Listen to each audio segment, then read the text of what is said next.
Welcome to the latest edition of New Haven Independent Vlog News Summary, direct from our summit desk, otherwise known as my Compost Heap. Let's see what stories we're working on at this hour. This is a window. I hope that no birds fly into it. I hope they know it's a window. Because at the Barnard Nature Center by West River Memorial Park, the birds can't tell that those sheets of glass are windows and they keep flying into them and dying. But as Doreen Chernecki reported this week, they're getting new decals on those windows to let the birds know don't fly in here and die. Well, every day I'm just getting more flyers from candidates running for state rep, both on the east side and the west side for open seats this year.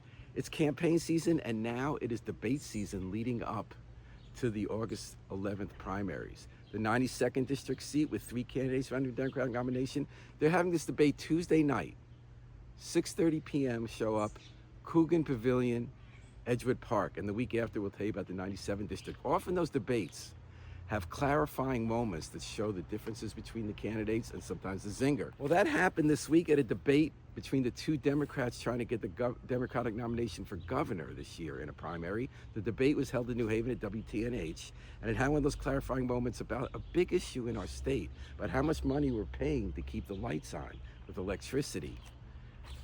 The 2 candidates, Ned Lamont and Josh Elliott, really have different views about that came forward. Lamont says we got to keep our government-supported monopolies in charge, Eversource and UI, and just use our regulatory power to try to have them not soak us so much.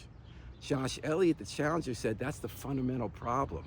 The whole business plan for utility companies with their government monopolies is the same as healthcare industry.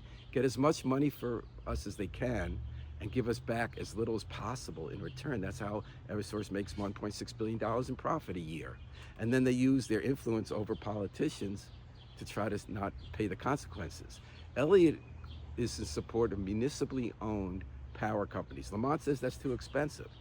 Elliott points to places like Wallingford that have had them for over a century, where they pay less than we do and the electricity doesn't go out. The zinger came from, Elliott's also burying power lines, because with climate change there's so many more big storms and the power goes out, and UI and Eversource don't do a good job maintaining the lines. And in fact, places like Wallingford do much better, the power doesn't go out.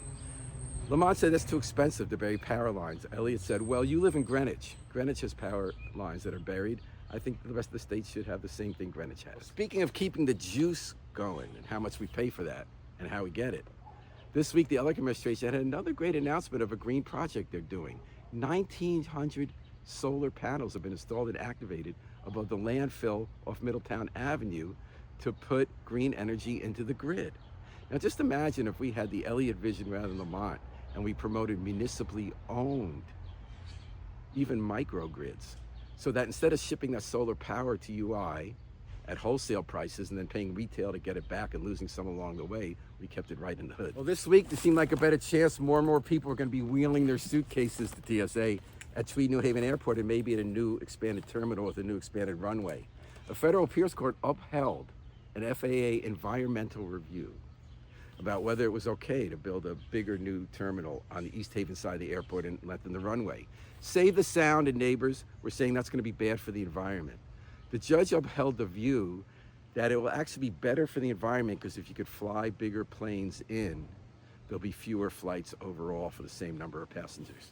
We found out at a hearing this week that at Truman School in the Hill, the environment hasn't been so good. They had a lot of buckets they needed there after the big storms on Memorial Day weekend. But there was so much flooding, they couldn't get it all in the buckets, and the elevator went out, and it was out for the rest of the school year, 3-story building. That's just one of many, many maintenance problems that go on year after year, because we can't keep our newly rebuilt schools with over $1 billion in shape.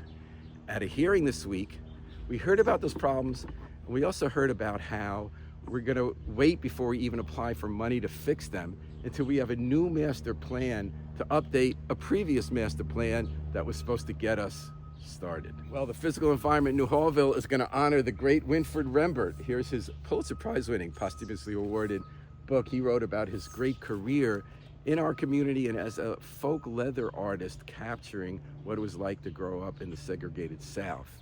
The honors continue past his death, and one of my favorite ones reported this week was that Catro Storm, an artist inspired here by Winfred Rembert back in his day in New Hallville, has been hired by Site Projects to create a big mural of Winfred and his wife Patsy on the wall of Lincoln Bassett School.